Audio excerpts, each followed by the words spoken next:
Hello fight fans, Jess the MMA Girl here of course on the MMA Girl channel.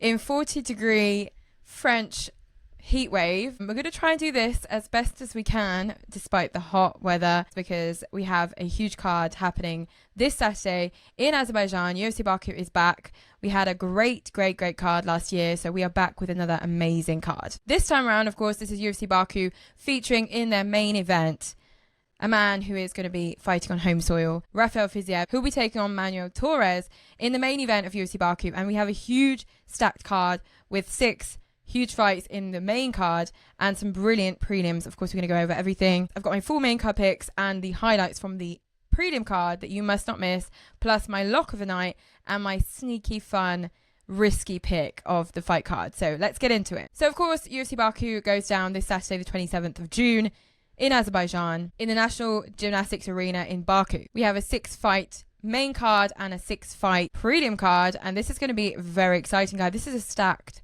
card, to say the least. We have ranked lightweights in the main event. We have 3 middleweight bangers lighting up the main card, a top flyweight clash, and a prelim that is sneaky good. Last year's Baku card produced one of the most crazy, wild fights that we've seen in quite some time, featuring, of course, Nazim Sadykhov and Nicolas Mota. They went to war. The energy in that arena was electric. Fans in Azerbaijan do not mess around, so the energy in that building is going to be electric. And of course, the crowd is going to be squarely behind their fighters coming from their home soil. So I'm going to work through the prelims and upwards, give you my prelim highlights and of course my main card picks. And then we'll go into my lock of the night and my sneaky, risky pick of the night. Let's get into it. So I want to highlight 3 matchups on the prelim card that are really exciting and of course going to be guaranteed bangers, and I'm going to give you my picks for those right away. First up, we have Begzat Almabayev, who is at 12-3, fighting out of Kazakhstan, and he'll be taking on John Matsumoto, who is at 17-2 out of Brazil. This is a bantamweight bout, guys, and if I'm quite honest with you, this is probably the most interesting fight on the prelims card. Matsumoto is of course the betting favorite in this fight, guys, as he is the well-rounded and more experienced fighter out of the 2. 17-2 is no joke, but Almabayev is definitely that kind of fighter that can ruin someone's night if one of those jabs lands clean. He's got that Central Asian grit, you know, the sort of grit that makes you can tell he's got a never back down attitude. I think Matsumoto has a better game. He is more complete. So I'm going to be picking Matsumoto as my pick for this prelim highlight that I'm making for you guys. But I wouldn't be surprised if Almabayev made it a bit sloppy, made it a bit ugly, and steals a round or 2. That's my first pick for my prelim fight card highlight. The second prelim fight I wanted to highlight was the fight between Khan Offley and Javier Reyes. This is, of course, at featherweight, guys. Khan Offley, of course, 14-1, coming out of Australia. And we have also Javier Reyes, who is at 23-5, fighting out of Colombia. Offley is tough, durable, and I mean, he's the kind of fighter that can grind out a win if he gets it to the mat. I'm going to be picking Reyes here because I think his striking and his experience, that variety and that range, is going to give him the edge. But Offley, he's a live underdog, so don't sleep on him either. And the third prelim fight I wanted to mention is Tahir Abdullayev, and he'll be taking on Jefferson Nascimento. This is a welterweight bout, of course. Abdullayev is currently at 19-3. He's fighting out of Azerbaijan, so he is going to be on home soil. And Jefferson Nascimento, he is at 13-0, so undefeated for now, and he's fighting out of Brazil. Of course, Abdullayev is on home soil, as I said, so he's going to have the crowd behind him. He's a local fighter. This is going to be a real banger fight, just because when we're going to be watching this fight, the arena is going to be shouting like it's a main event. But Nascimento is at 13-0. He is the undefeated fighter here. He's got that Brazilian Jiu-Jitsu background that probably will neutralize that crowd energy. This is one of those fights where the crowd, the energy is going to be incredible, but unfortunately, I think Nascimento's grappling is going to make the difference here. I'm picking Nascimento as my pick for this fight, and I'm telling you guys, the crowd is going to make this feel like the main event, as I said. I think it's going to be really loud. Looking at the rest of the prelim card fights here, we have got Farman Hassanov, who is at 5-0. He's making his UFC debut on this card on home soil, and he's going to be taking on Eric Nolan, who is at 8-4.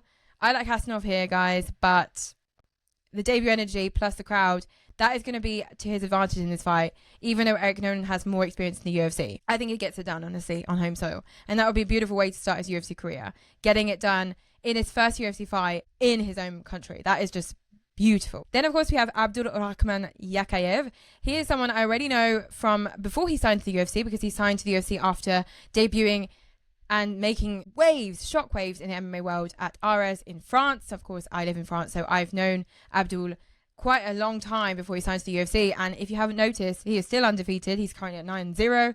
He'll be fighting, or he'll be taking on his next victim, Julius Walker, who is from Brazil at 7-2. This is like heavyweight bout, so this is going to be hard-hitting, heavy hitters. I think Yakayev, he is definitely a massive favourite, and there is no doubt that he will win this fight. I think he handles business very well. So that's going to be a really nice fight to look out for as well. Then we have Ruziboev, of course, a middleweight banger, who is at 36 wins to 9 defeats and 2 draws, and he'll be taking on Andrei Pulyev. Then we have Danil Jonchenko, 14-2. He'll be taking on Theodor Berggren, who is currently on 8 victories to 3 defeats. This will be a welterweight bout, guys.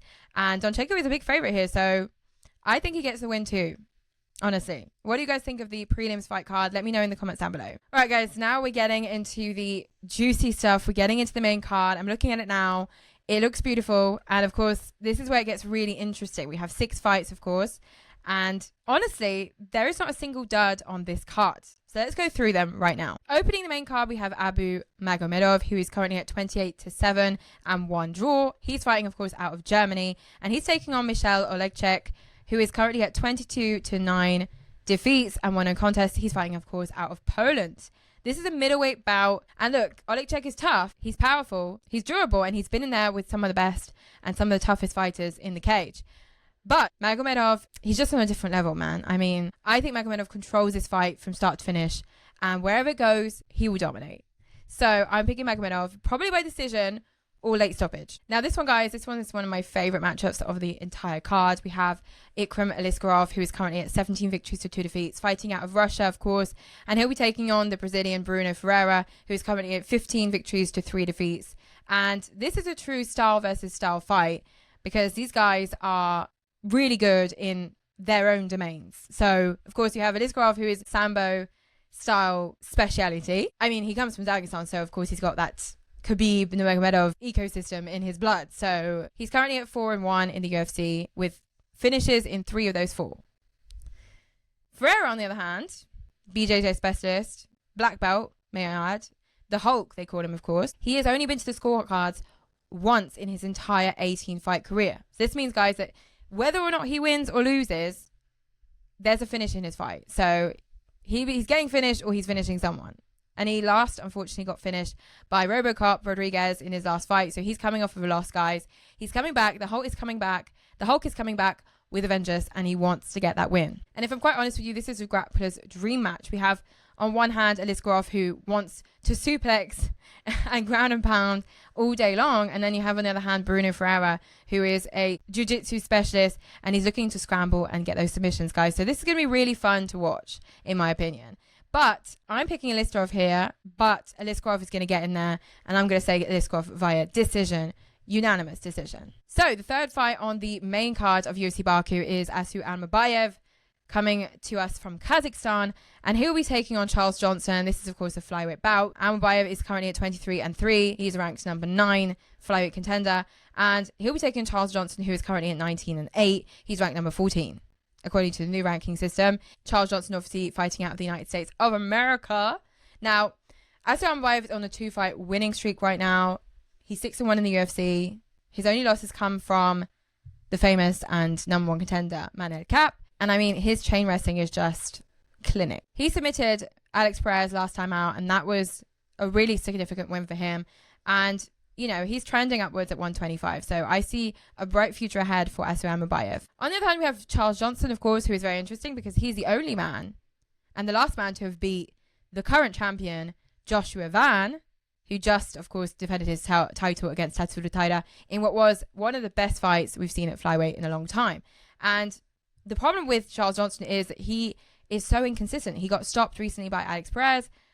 I mean, he then rebounded, of course, with a split decision over Bruno Silva, but his inconsistency makes it very hard for me to pick a Charles Johnson in a flyweight bout against someone like Asu Almabayev. You don't know what Charles Johnson's going to show up on the day. That's the question. So I'm going to be choosing Asu Almabayev, of course, for this fight. this is my pick for this flyweight bout between two top flyweight contenders in the top 15. I think the wrestling and the skills that he has will be too much for Charles Johnson over those 3 rounds, and his positional pressure is going to break Johnson down. I'm going to say Almabayev via decision, unanimous decision, in the 3rd bout of UFC Baku in Azerbaijan. As I said to you guys last year, one of the biggest fights of the UFC Baku card was a fight that came from a man called Nassim Sadykhov. Now we're going to see Nassim Sadykhov once again on the main card of UFC Baku, and this was a special one, guys. The Black Wolf, Nassim Sadykhov, is currently at 11 victories to 2 defeats and 1 draw. He's fighting out of, well, he was raised in Baku before moving to the United States. So technically he's fighting out of both United States and Baku in Azerbaijan. He's coming back home. And of course, as I said, last year in Baku, himself and Mota had arguably one of the best fights we've seen in the entirety of 2025. It was absolutely incredible. He scored a 2nd round stoppage and the eruption in the building was absolutely incredible. It was insane. And I mean, the energy was something else, which is what I'm saying to you guys. When people from Azerbaijan are fighting in their home country in Baku, they are just so excited. And of course, last year was the first time the UFC went to Azerbaijan. So this was a huge deal for the fans of the UFC in Azerbaijan because they were getting their first UFC event in their country, which is a big deal. It's like, for example, here in France, they've been holding UFC Paris for the last 5 years. This year will mark the 5th time the UFC come to Paris.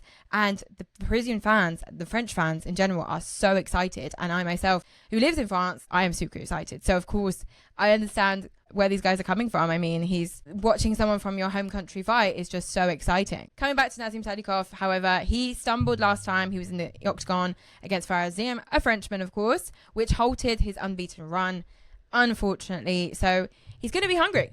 He's going to be hungry in Baku.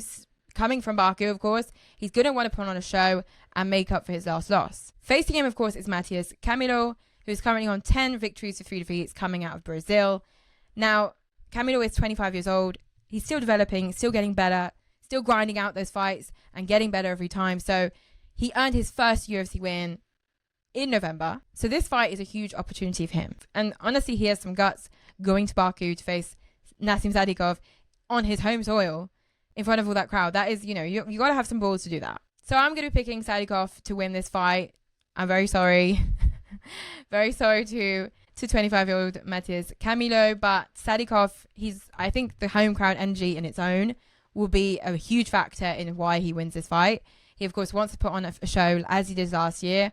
The motivation will help him bounce back from his last loss, and I think his overall skills and pressure will get him the win here. But I'm telling you guys, if this fight is anything like his last fight in Baku, we're in for a treat. I'm saying Sadykhov by stoppage in the 1st or 2nd round. Now, this is a very exciting co-main event, guys. We, of course, have Shara Bullet coming back, and he'll be taking on Michel Pereira. Michel Pereira, who always puts on a show for us UFC fans. This is, of course, at middleweight, and I'm excited for this co-main. And we've not seen Shara Bullet in quite some time, so it's a fun one. And Shara Bullet is currently on a record of 16 victories to 1 single defeat. And the one defeat he has is from Michael Venom Page, of all people. Seeing how Michael Venom Page is performing on the UFC at the moment, love Michael Venom Page, but his UFC run compared to his Bellator run is nothing like one another. And it's unfortunate because he had an 80% or plus 80% finish rate at Bellator, and the UFC has a 0% finish rate. So the difference is crazy. But he was able to beat, via unanimous decision, a Shara Bullet who was initially on a great run. So now Shara Bullet, fighting out, of course, Russia, is on a mission to keep that winning streak up. Obviously, after losing to Michael Venom Page, he hasn't lost since. So 14-1 is still a great record. That is nothing to be ashamed of. And he'll be taking on Michel Pereira from Brazil, who is currently on a record of 32 victories to 14 defeats and 2 no contests. And now, these two are the most watchable strikers in the middleweight division, honestly. And we always say this, but style makes a fight. So when we saw, for example, I'm going to say it again, Shara Bullet versus Michael Venom Page, the style of Michael Venom Page was able to neutralize Shara Bullet striking. But when you put a striker like Michel Pereira facing someone like Shara Bullet, there can only be fireworks. There have been a few back and forths.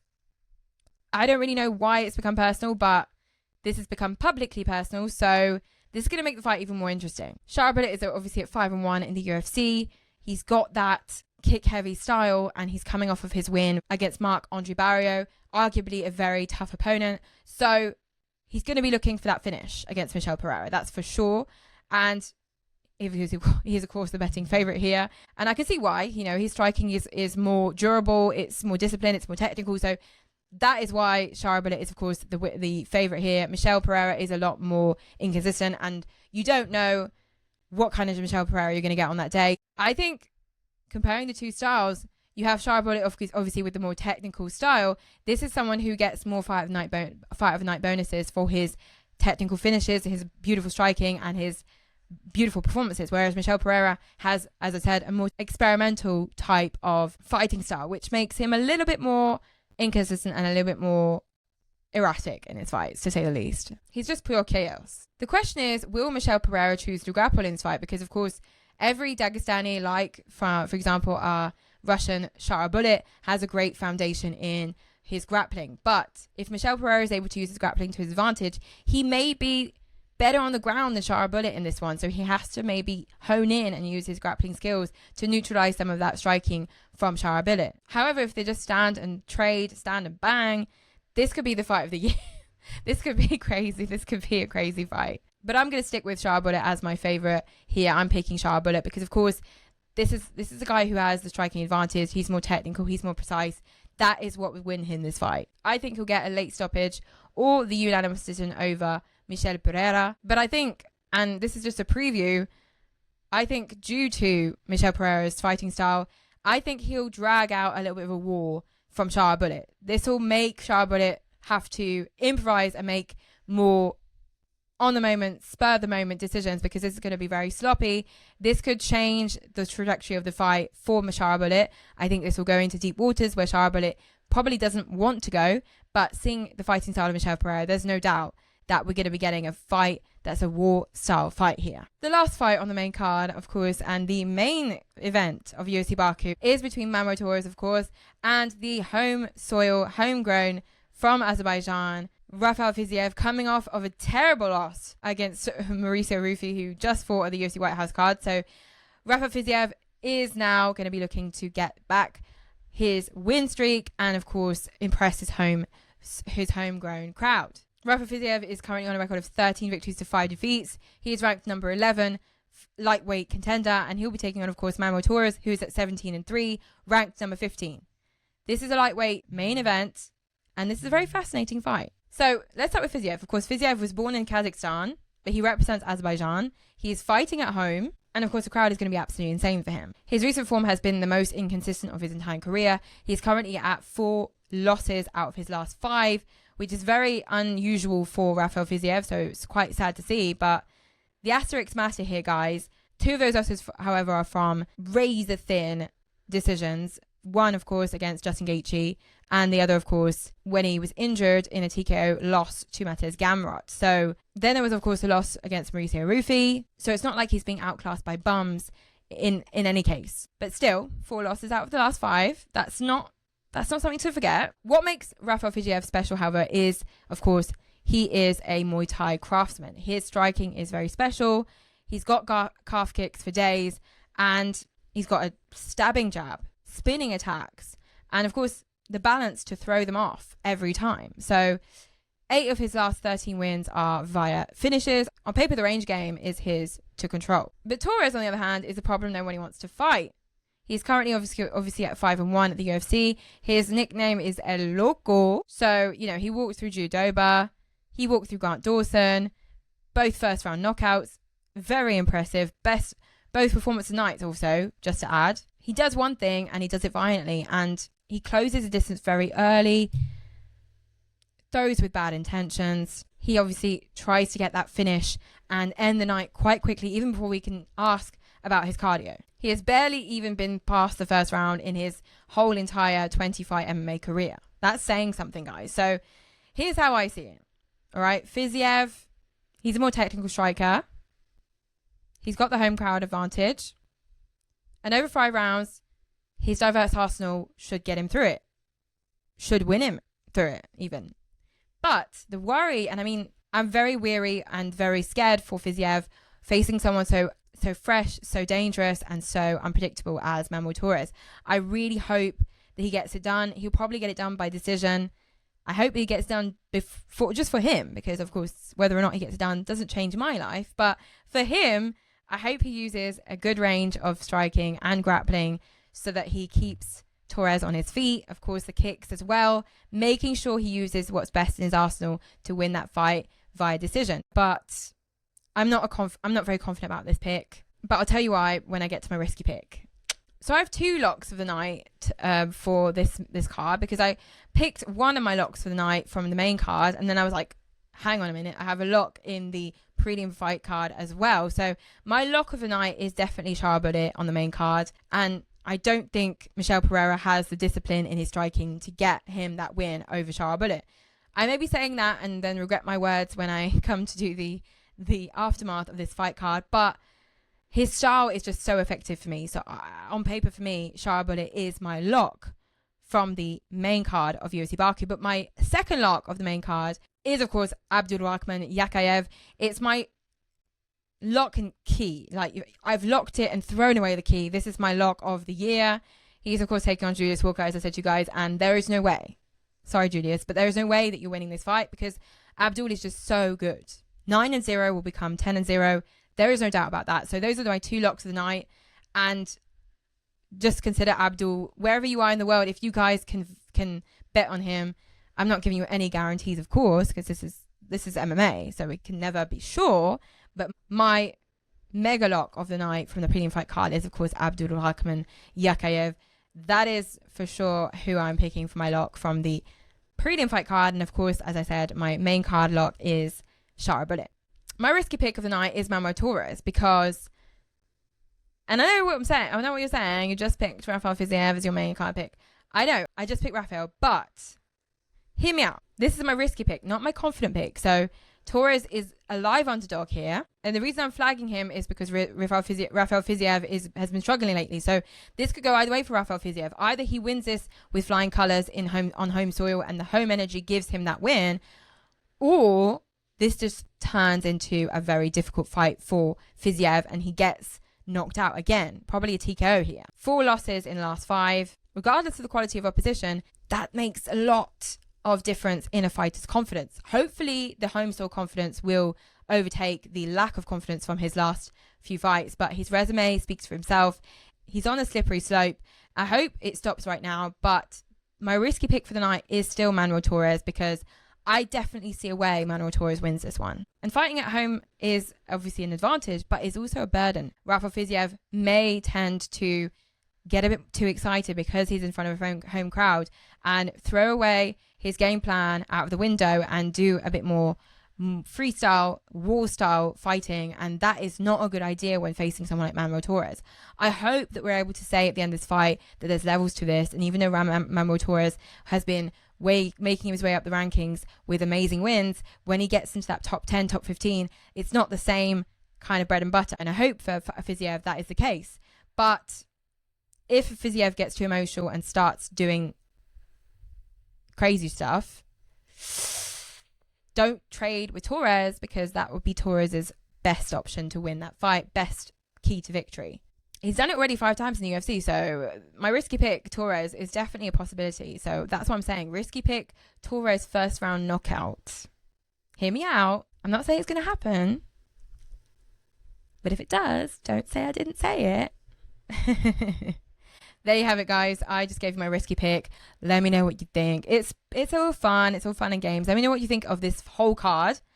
I would like to know who you are picking in your main card picks, and give me your lock of the night. It's really exciting to see what you guys think of those things. So I always love reading you guys' comments and saying and speaking to you guys about fights. That is the whole point of this channel. So let me know your thoughts in the comments down below. And as I said, thank you guys for stopping by. If you are still here, thank you to everyone who has watched this whole video. Thank you to new people that are here for stopping by. I'll be back with probably an aftermath of this UFC Baku card. And of course, we have a lot of huge cards coming up this summer that I will obviously be covering.